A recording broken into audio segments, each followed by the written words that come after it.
Tonight in Vancouver, all my real fans. The following is a hockey podcast out of Vancouver and Surrey, British Columbia. It'll only consist of a lot of puck talk and even more BS, or in actual words, banter and satire. Enjoy, and as always, go Canucks go. Let's talk about friendship, okay, Trevor?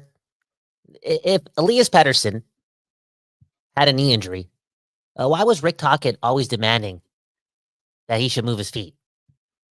What's going on there?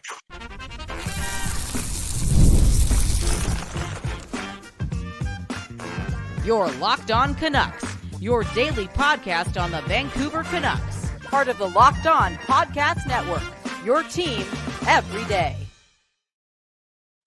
Rick Tocchet, as they say, is a savage, and more savagery ahead on this show here on Locked On Canucks. Welcome to another episode. I'm Trevor Beggs, co-host of Locked On Canucks, also a Canucks Raider currently with Daily Hive Vancouver. Before we dive into today's episode, we got to thank you for tuning into Locked On Canucks, because guess what? It is your Canucks every damn day.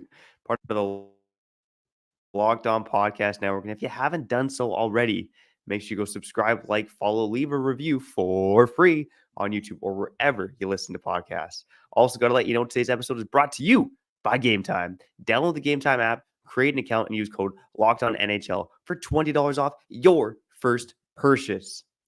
It's the end of the road here for the Vancouver Canucks. The season ended on Monday night, and now the players have come out to speak. And we learned a few things today. They say in life, you got to learn something new every day.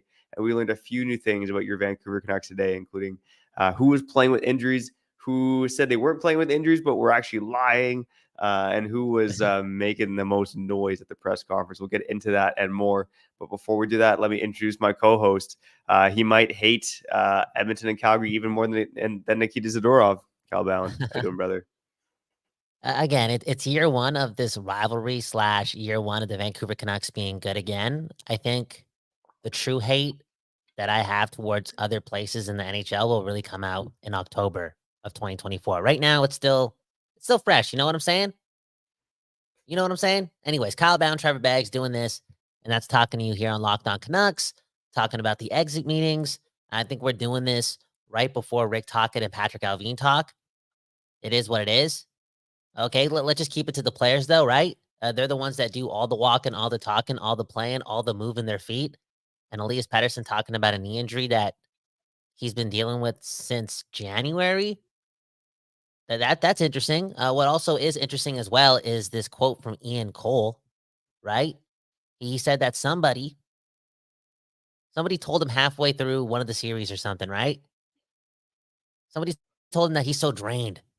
This is so hard. I think Ian Cole went on Sportsnet 650 after and was paraphrasing about this comment and was describing it as a statement like this, and that's playing in the playoffs is like playing the biggest game of your life every 2 days. You know what I'm saying? And that's new to pretty much everything Vancouver Canucks and those players.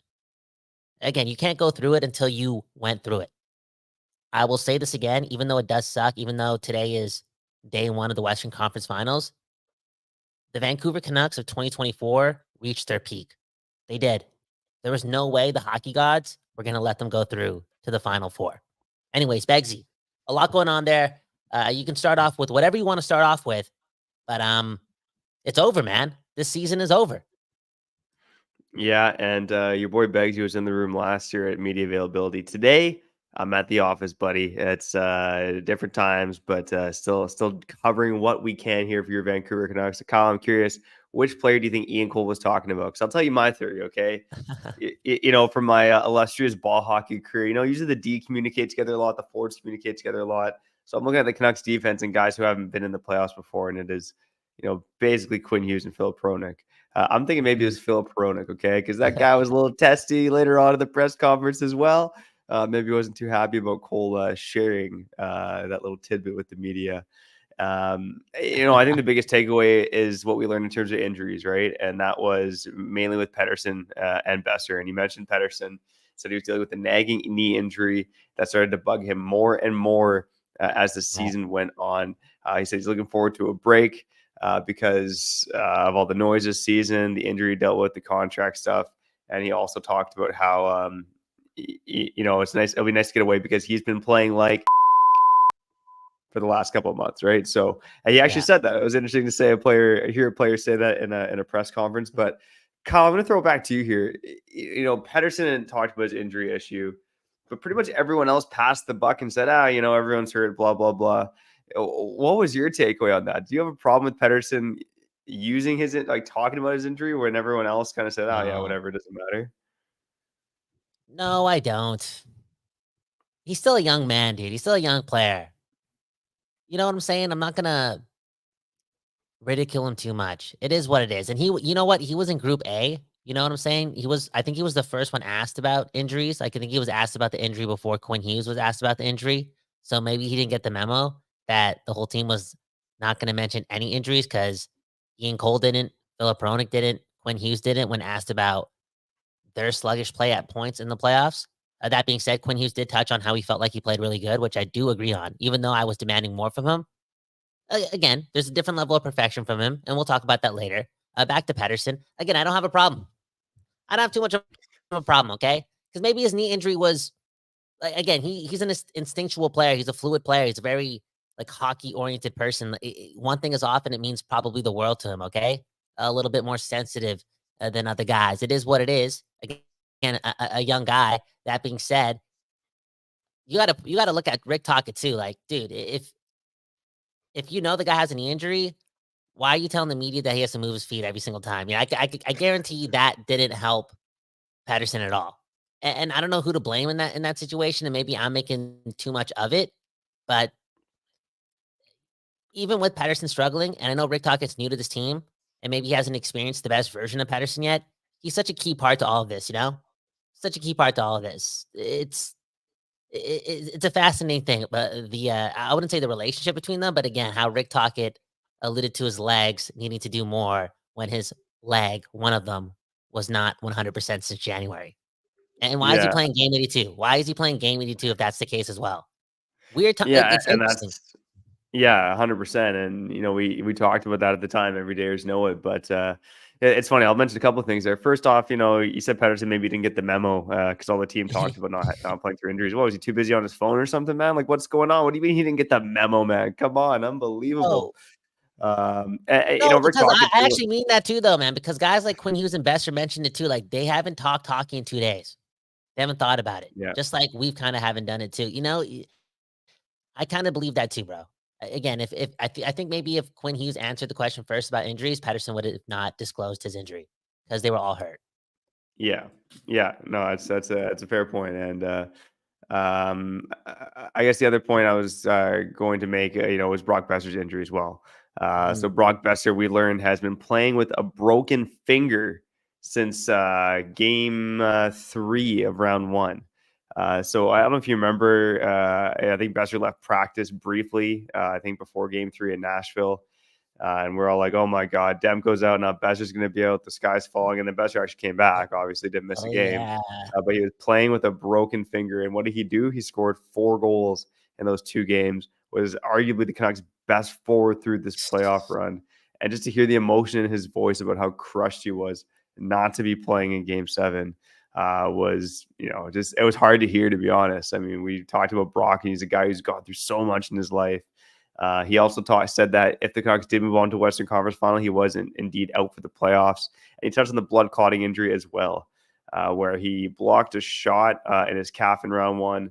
There was a bruise, and then suddenly there was more pain in his calf. There was a small blood clot that he could play through. They did some more tests, and then prior to game 7, he was told that the blood clot had gotten bigger, so he had to sit out. So, man, I don't know if there's a guy in the NHL I feel worse for than Brock Boeser. I mean, you can have all the good looks in the world, and my God, is that guy a good-looking dude. But, man, oh man, what a tough situation for Brock Boeser to go through. He deserved better, man. He deserved better. Yeah. And hoping that means bigger and better things for your Vancouver Canucks in the future with a healthy Brock Boeser. It will, man. It will. Like I said a couple minutes ago, man, the Vancouver Canucks reached their peak. I know it's hard to believe. I know I wasn't saying that months ago, days ago. I was searching for the cup. But as Popeye called earlier, again, going to game 7 in round 2 was not only the peak, but just the start for your Vancouver Canucks. Again, nobody goes from the lottery to the Final Four. It just does not happen. And the whole Brock Boeser thing, I mean, you can feel bad for him, but as a Canucks fan, I'm super excited that guy's going into a contract year. also being a part of one of the most absurd injuries prior to a Game 7 in NHL history. So, if there's gonna be a more motivated player in the NHL, find him and show me, because I don't think that's the case. This guy's gone through everything. He just had his best season ever, and that's how it ended. You can't make this ish up, man.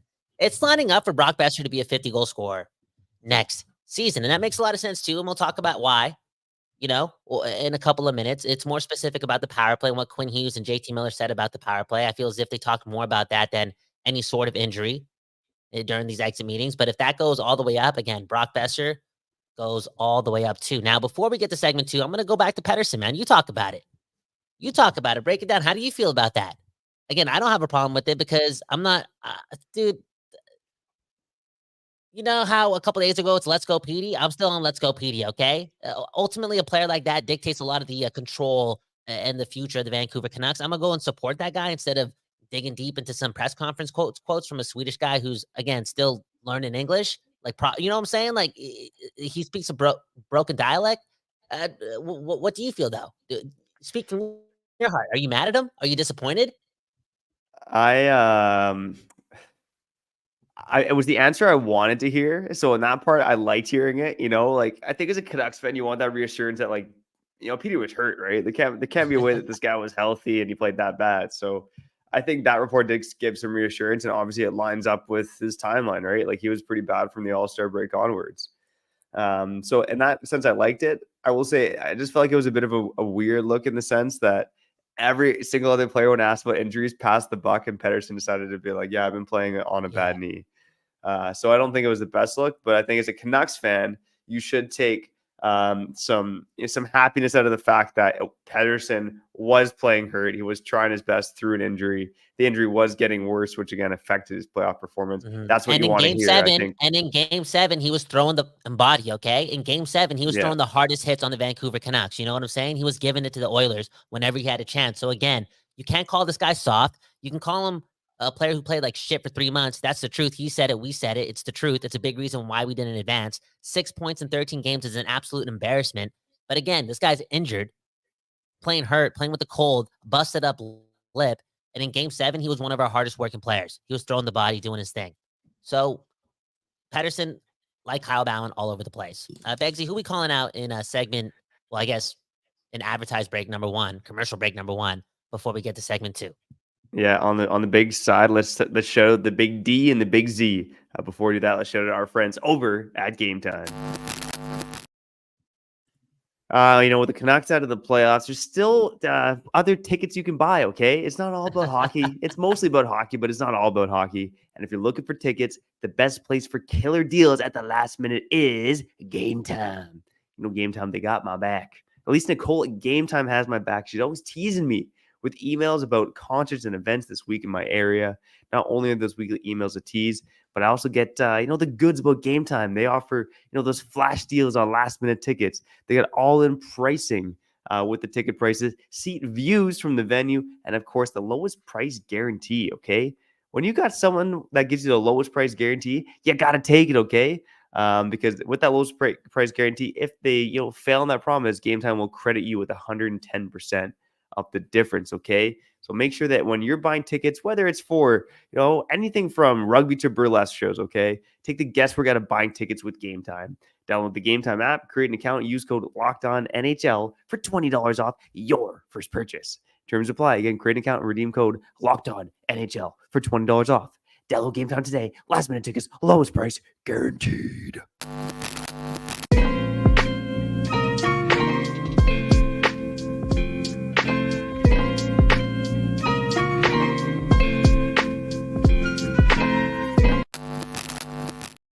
People, we back doing this, and that's talking about your Vancouver Canucks on Locked On Canucks and at the Don't Doze Art Lab. Man, oh man, the Art Lab, looking out for that West Coast bias and its neighbors.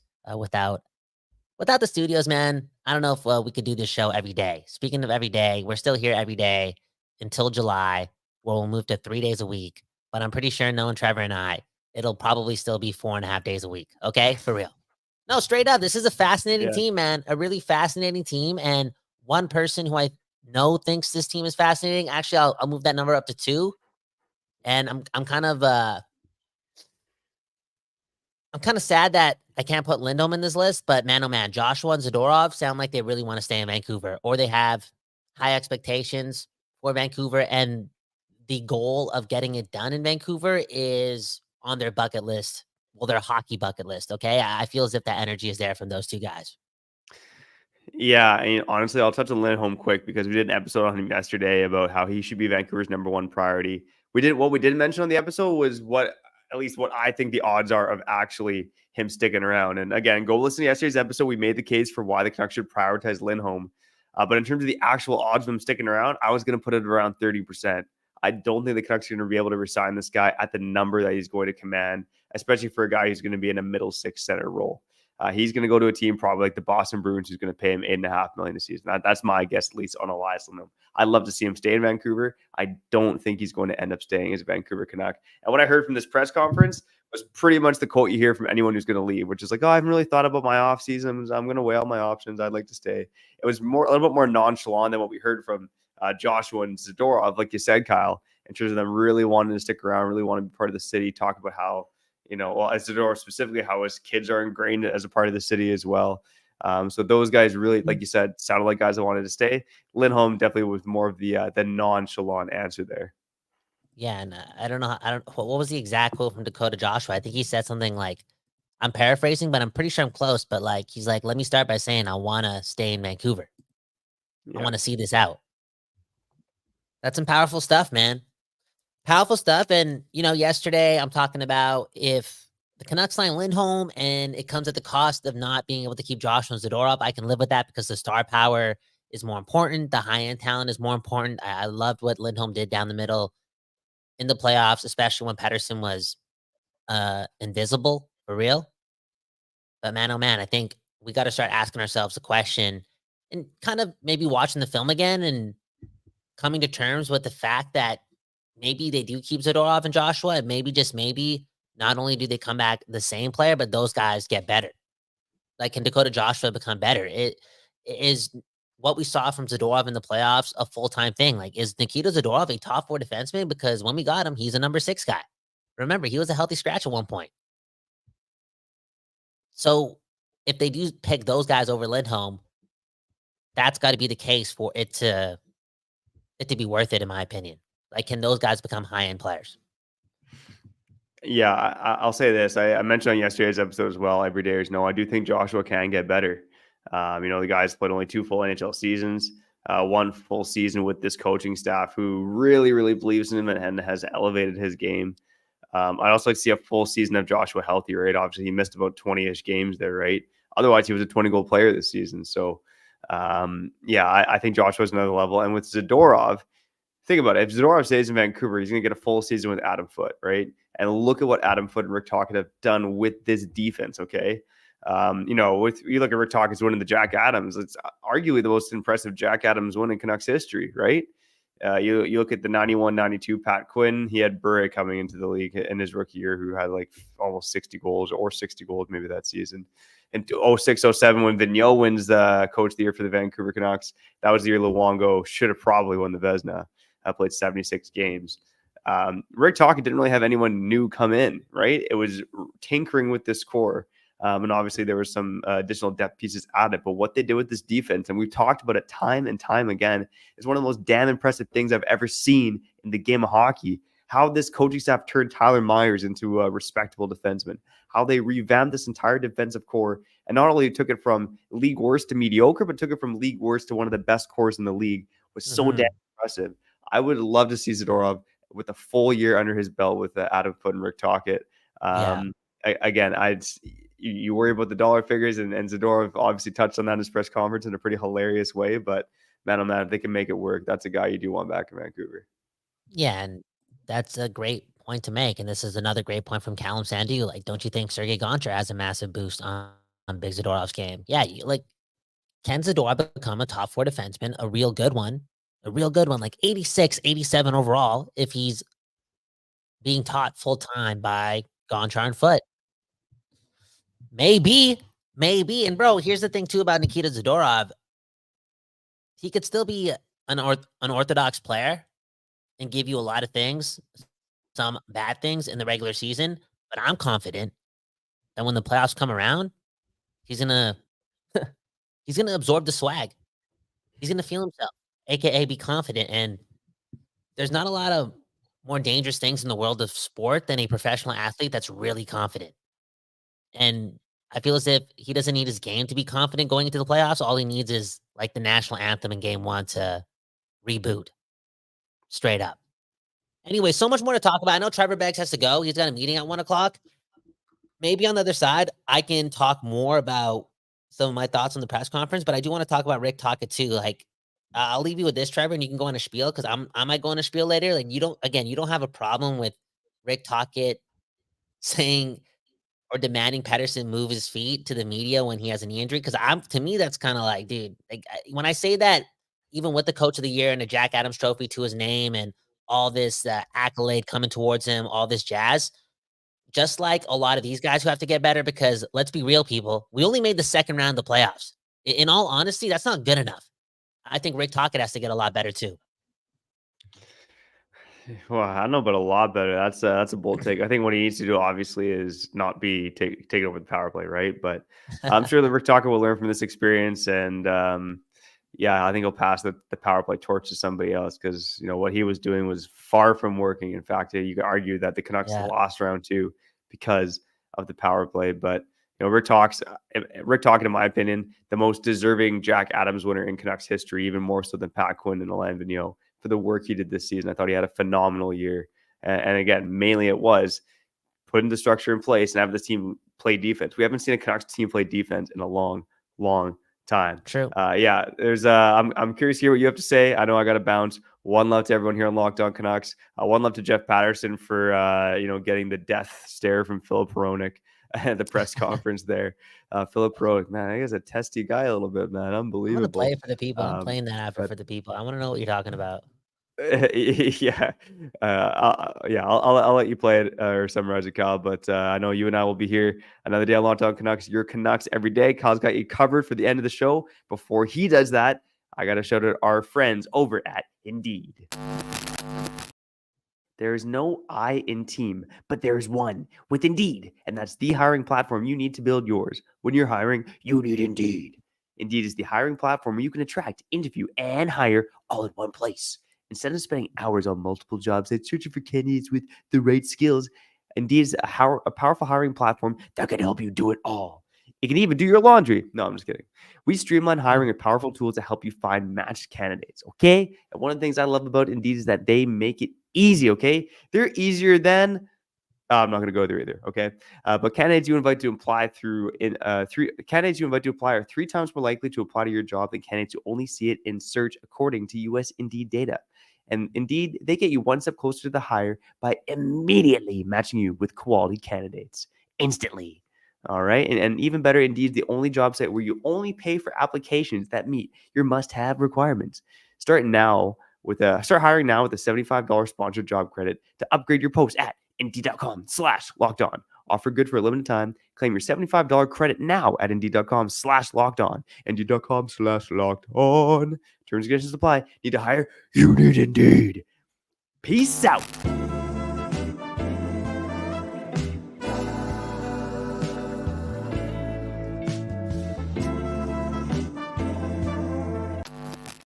People, we back doing this, and that's talking about your Vancouver Canucks. My name is Kyle Bowen. Trevor Beggs has to feed his family, okay? No longer is Trevor Beggs hunting cows in forest, right? Somewhere in Chilliwack. He now has to go to the grocery store, and because of that, he has to actually work. And work a lot. He'll be back tomorrow. Will Zadorov be back next year? Will Joshua be back next year? Will Filip Hronek be back next year? Who knows? And I'm seeing something going viral on Twitter. I can't really bring it up on screen, but I can play the audio and react to it together. This looks really funny. It's Filip Hronek using his evil eyes a lot. Remember, Filip Hronek never speaks to the media. So this is like new character development for the fan base and I guess the media too, because we don't really know who Filip Hronek is. Anyways, let's play this. And if it's a nothing clip, I'm sorry. I'm listening to it for the first time too. I just found it on Twitter. But let's see what happens.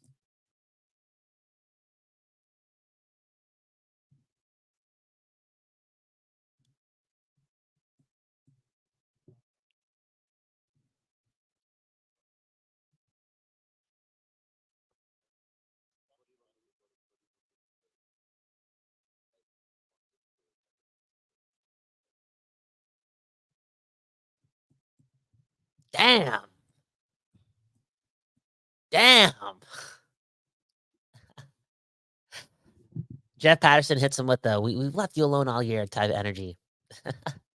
Philip Roenick. That's a dangerous move, J Pat. That's a dangerous move, J Pat. Because we don't know who Philip Roenick is until now. The guy's got a lot of FU about him, okay? Not only off the ice, but on the ice as well. And whether he was injured or not, obviously he didn't play well consistently or wasn't really, how do I say it, an X factor. He just felt as if he was pedestrian, just another defenseman out there, right? Didn't give you anything, quote unquote, above average, right? A very neutral player. That all being said, I felt as if his fierce energy, the look on his face in scrums, his commitment to being in scrums showed me that he cares a lot. And he has that fire and he has that playoff mojo to some extent. Obviously wasn't able to connect all the dots, but there's still something there in Philip Roenick. And that go watch that on Twitter, okay? Go find the little back and forth between J-Pat and Philip Roenick in regards to the question about the injury, because Philip Roenick is saying, no, he wasn't injured. Again, this whole Canucks team outside of Pettersson is saying nothing about injuries. I think that just speaks about, it speaks to, I'm sorry, the confidence, the accountability that Rick Tocchet and company / champions of the game and company have put towards this group of young players, or quote unquote young players, in regards to their connection with the playoffs.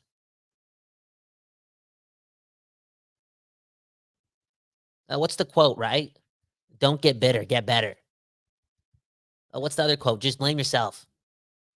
Blame yourself and you'll get there. Just be accountable. You'll become a champion. Don't blame anything but the result, but what you can do better, okay? For real. And I think the whole injury card, right, that could be used in exit meetings is one to be used, rightfully so. You know, you're communicating to the fan base what might have gone wrong with your performance. That being said, I think there is somewhat, and this is a very strong thing for me to say, but there's somewhat of a championship mindset with this organization because they don't want to say anything. They don't want to blame anyone else but themselves. They want that run to be tight. They want to keep the news internal. That's professional to me. That's companionship. That's camaraderie. That stuff gets me excited for next season. And it goes back to the beginning of the episode, right? Like Pettersson is the only one that talked about a specific injury. And I know some people are going to make something of it and blah, blah, blah. I just think he was the first one asked about it. And he's just a different cat. It's obvious. Elias Pettersson is a different cat. And I think Rick Tocchet shouldn't spend so much time trying to change that because maybe experience and time and eventuality will get Pettersson there. Because again, he's a different person, but you know, age and growth can do a lot of things. But in the meantime, I feel as if it's in the best interest of Rick Tocchet and this hockey club to get the most out of Pettersson. And they can't treat Pettersson or deal with him like they do with most players. Because again, he's just different. He's just different. So again, if this guy's saying he has a knee injury and he hasn't been the same since January, and the coach said it like 4 or 5 times in front of the media and to the fans that this guy needs to move his feet, I think that's a problem. And that's got to change. These guys got to go to dinner. These guys got to go to Amsterdam Cafe. I'm not trying to make excuses for Pettersson. I'm really not trying to do that. I'm not even trying to put him on a different pedestal in comparison to the rest of the team, okay? They're all one. But at the same time, coaches, leaders, they have to recognize that not everyone they're trying to lead is the same. But since the goal is the same, there needs to be an adaptability happening to, again, get the most out of Pettersson. Because look at how far this team got with Pettersson being shit for 3 months. Game 7 against the Oilers, Pettersson had 6 points. 6 or 7 points. Game 7 against the Oilers, round 2, we had a third-string goalie. Pettersson, man, get him going. Get him going. Curious to see what happens with Tocchet and Pettersson moving forward. Because I can't help but question that a bit. Like, why are you doing that to Pettersson? Accountability, right? Get Pettersson going. Rick Tocchet. Now, Rick Tocchet, Coach of the Year, Jack Adams winner, culture builder. I would definitely want to read the book on how he did it in 12 months. Real talk. And that's bring respect to the Canucks because he's the alpha. He's the champion. He's the voice, right? He's been there before. A lot of these guys haven't been there before. And again, 14 months ago, 13 months ago, I'm crying because we're drafting 11th overall instead of 1st. Was it 11th or was it 9th? Whatever. We're a lottery team, and now we're a respectable team. We're a hungry team. We're a team that wants to do everything it's going to take for growth, progress, aka more than a second round appearance come May/June of 2025. Rick Tocchet, the guy, did a lot. Helped this team get off to a really, really, really good start. Taught this team a lot about structure and the details. And added a layer of big boy hockey, right? Playoff type hockey is able to be played by this group of players in, again, a short period of time. And it did come at the cost of a lot of things, right? I feel as if it came at the cost of less shots on goal, less goals. People want to brag about how this team's a quality generator, but in the second half of the season, I feel as if this team was bottom 10 in goals. This team had a horrible power play, not only in the playoffs, but again, post All-Star break. I think, again, those things happen because Tocchet and company rewired a lot of things at the midway point and made it a goal of theirs to appoint playoff-like hockey into this system, into this journey. And again, some people out there may think that cost us from going further, but at the end of the day, again, I said it so many times throughout the episode, and I mean it. There's no way this team goes farther than a second round. A second round game 7. Like, they reached their peak. Rick Tocchet maybe makes the adjustments because he knows in the long run, in 2025, a move like that, an advanced scheduling on those types of procedures can lead to success in the future for years and years and years to come. All that being said, I'm giving him a lot of the benefit of the doubt. I got to say this. Again, congratulations, Coach of the Year, but man, oh man. This team has to take more shots. They have to be way more consistent in scoring goals because it's been a while since this team's been a offensive juggernaut. And the last time I checked, this team has 5 or 6 All-Stars. And even if Lindholm goes, I'm sorry, they got Connor Garland. There's ways here for this team to generate a lot more consistently and add that to their toolkit, their playoff toolkit. Yeah, it's nice winning 1-goal games, and it proves a lot. But when I see the group of players on this roster, again, there's got to be an importance on dominating offensively. I'm not going to say playing loose, but playing free. Taking more than 18 effing shots a game, because that was happening for a very long time. It wasn't just a playoff thing.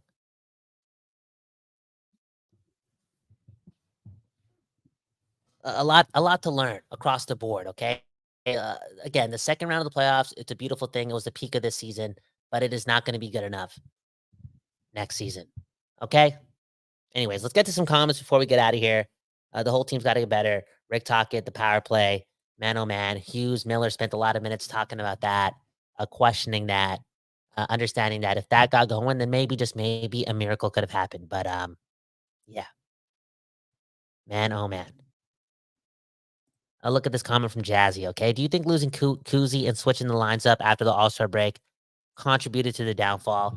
I can't say it did, because again, if I'm telling you that this is the peak, there was really no downfall. Now, if you want to talk about the downfall offensively, Kuzmenko was kind of struggling for a long period of time prior to the trade. I feel as if he had big games against teams like San Jose.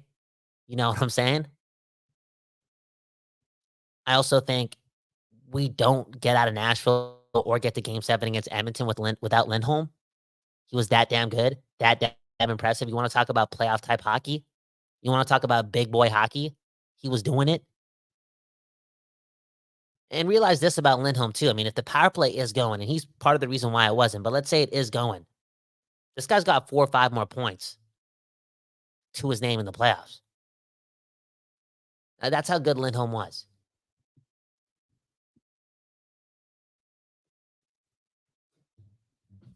Again, I don't miss Kuzmenko. Now, I said it yesterday, and I'll say it again. I wouldn't be surprised if Rutherford and Alvin really prioritized keeping Lindholm because of the amount they gave up for him. And can this team move forward if the players they traded for, whose names are Hronek and Lindholm, somehow leave this club after the team gave up 2 first-round picks, 2 third-round picks, a prospect, and whatnot? You know what I'm saying? I feel as if there's a bit of pressure on the management to keep the player because they gave up a lot for the player. Look at this one from Callum Sandu. Big Z's a big personality, and we need some of that. Next year, we need a total psychopath to hit the next level. Like what? Like a fourth liner just like nailing people? Like that type of psychopath? Man, Nikita Zadorov, the charisma's there. The energy's there. The confidence is there. And to be honest, it's easier for this team to get off to a good start if they don't have to, again, go into training camp with like 7 or 8 new players. I mean, they did it last year and they got off to a good start. Maybe I'm wrong on it, but I feel as if having more familiar faces, especially a guy like Zadorov being there in September, allows things to feel more real. ASAP. I guess I'll end on this note, okay? Do we keep Tyler Myers? This comes from East Vanucks. I feel as if they could keep him, but I'm not going more than $2 million. I'm not. I'm willing to look other places, bring other people in if we can get him locked in for that much. Only because, again, we only got to round 2. And Sat was reporting or saying that Alvin and Rutherford might be ruthless here. And I think there's a lot of truth to that because, again, we feel good. We feel good. But you best believe Tocchet and company and Rutherford and company and Alvin and company, they are not even close to fulfilled. Because last time I checked, this team made it to the second round of the playoffs. After today, that's not good enough. Anyways, my name's Kyle Bound, KYLEBHAW, and that was another episode of Locked On Canucks. Hit the like button and subscribe to the show. We got you every day. One love to the Don't Doze Art Lab for supplying the space for us to give you this show. They really care about that West Coast bias. I'm going to tell you again, you got to look after your neighbors. Why? Because, dude, it's like the biggest part of life. It feels like that. It feels like that, okay? For real. Look after your neighbors and see what happens. Anyways, go Canucks, go. One love to the Locked On Podcast Network as well. And peace.